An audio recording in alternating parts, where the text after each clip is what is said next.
नमस्कार दोस्तों, मैं राकेश वर्मा आप सभी का स्वागत करता हूं आपके अपने परिवार एसन गुरुकुल पर। साथियों, आप सभी को मैं पहले ही बताया था कि कुछ ऐसा ही होने वाला है और मैंने आपको फुली कॉन्फिडेंस में दावे के साथ मैंने कहा था कि वे सारे लोग हटेंगे, आज नहीं तो कल। वो जो खुश थे कि उनका हो गया और उनके किसी परिचित को जानने वाला का नहीं हुआ है, तो उनका खुशी भी अब गम में बदल चुका है। काउंसलिंग तो हो गया था उनका गलतफहमी में, लेकिन अब उनका नियुक्ति पत्र स्थगित कर दिया गया है। कौन है वो लोग? आप जानकर हैरान रहेंगे। और अब ठान लीजिए और मान लीजिए कि यदि आप भी उसी कैटेगरी में हैं, तो आपका भी नहीं होगा। यदि आप चाह रहे हैं कि आगामी शिक्षक भर्ती में आपका हो जाए, क्योंकि टीआरई 1 और टीआरई 2 में हुआ है, तो टीआरई 1 में जिनका हुआ था और टीआरई 2 में जिनका हुआ है, सभी लोग हट रहे हैं और आप भी यदि उसी स्तर में हैं, तो फिर आप अपना स्तर थोड़ा और बढ़ाने का प्रयास कीजिए। नहीं तो आप भी छँट जाइएगा, आपका भी नहीं हो पाएगा।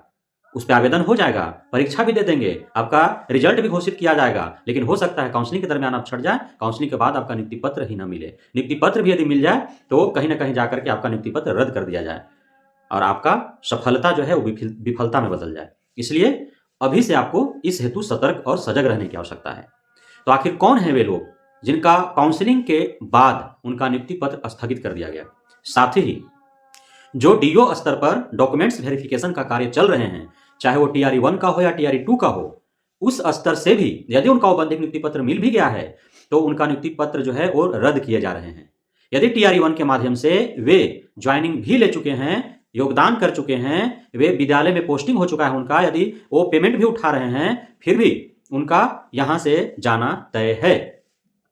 वे कौन लोग हैं? तो वे लोग हैं वही जिनका सीटेट में 90 अंक से कम है और वे दूसरे राज्य की महिला अभ्यर्थी हैं।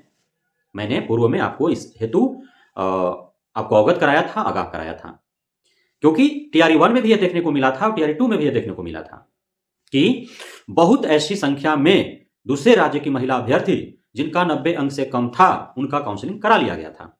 लेकिन जब डीओ स्तर पर डॉक्यूमेंट्स जांच हुए, तो वहां से उनको निकाल दिया गया और कहीं-कहीं पे डीओ स्तर पर भी जांच हुआ, तो प्रथम द्वितीय दृष्टया में वे नहीं पकड़ में आए, उनका मार्क्स जो है वो जांच शायद नहीं हो पाया सही से, क्योंकि प्रत्येक जगह जो अधिकारी पदाधिकारी कर्मचारी हैं, वो एक ही स्तर से वो जांच नहीं करते हैं। सभी का अलग-अलग कार्य करने का शैली है, तो हो सकता है कहीं लापरवाही में जो है वो छूट गया होगा।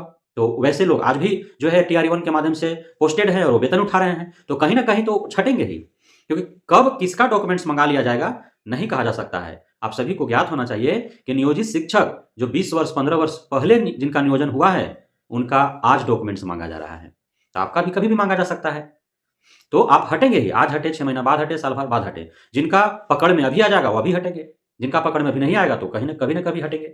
तो अब इस हेतु आप सभी को ज्ञात है कि जब टीआरई 1 हुआ था, उसमें जब विज्ञापन जारी किए गए थे, तो उसके बाद इसको लेकर के जो है काफ़ी लोगों के बीच में भ्रामक स्थिति थी कि आखिर किसे कितना मार्क्स सीटेट में चाहिए बीपीएससी में शिक्षक बनने के लिए बीपीएससी के द्वारा। तो उस हेतु शिक्षा विभाग को अलग से पत्र जारी करने पड़े थे, पात्रता को लेकर के कि सीटेट बीटेट में कितना अंक चाहिए। और उसके बाद बीपीएससी आयोग के ऑफिशियल वेबसाइट पर भी नोटिस जारी किया गया था, आज भी वो नोटिस होगा, आप जाके पढ़ सकते हैं। उसमें ईवर कैटेगरी के लिए जो है 90 मार्क्स लाना था, यानी 60% लाना था, 90 अंक। जो ओबीसी ईबीसी उनको 82 अंक लाना था। एससी एसटी पीएच और को उनको जो है आपका 75 अंक लाना था। तो ये अंक तय थे।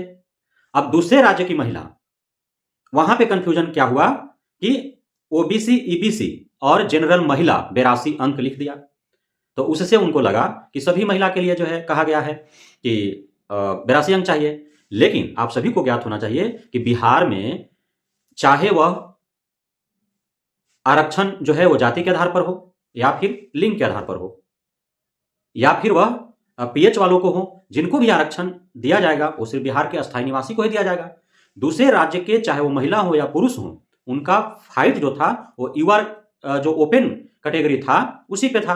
अब उस यूआर ओपन कैटेगरी में फाइट करने के लिए आपको सर्वप्रथम जो है 50 मार्क्स चाहिए था आपका matric, inter graduation, BEd DElEd में, और 60% मार्क्स जो है वो लाना था सीटेट में। अब उनको कंफ्यूजन वहां हो गया कि सामान्य को ओबीसी ईबीसी और सामान्य को 55% लिखा हुआ है, 82 अंक, चाहिए। तो वहाँ पे कन्फ्यूजन हो गए, आवेदन किया, पास भी हो गए, मेरिट भी उनका बन गया, काउंसलिंग भी हो गया। अब नियुक्ति पत्र के समय आया तो स्थगित कर दिया गया और बहुतों को नियुक्ति पत्र मिल गया, बहुत पोस्टिंग हो गए तो अब उन्हें हटाया जा रहा है, हटेंगे ही। तो ये जो है समस्या उत्पन्न हुई। अब आप दूसरे राज्य के जो भी हमारे महिला साथीगण अभ्यर्थीगण हैं, तो वे अब ठान लें, मान लें कि यदि आपका सीटेट में 90 मार्क्स है, तभी आप बिहार या दूसरे राज्य में, जिस राज्य के आप निवासी हैं, वहाँ के दूसरे राज्य में आप शिक्षक बन पाएंगे।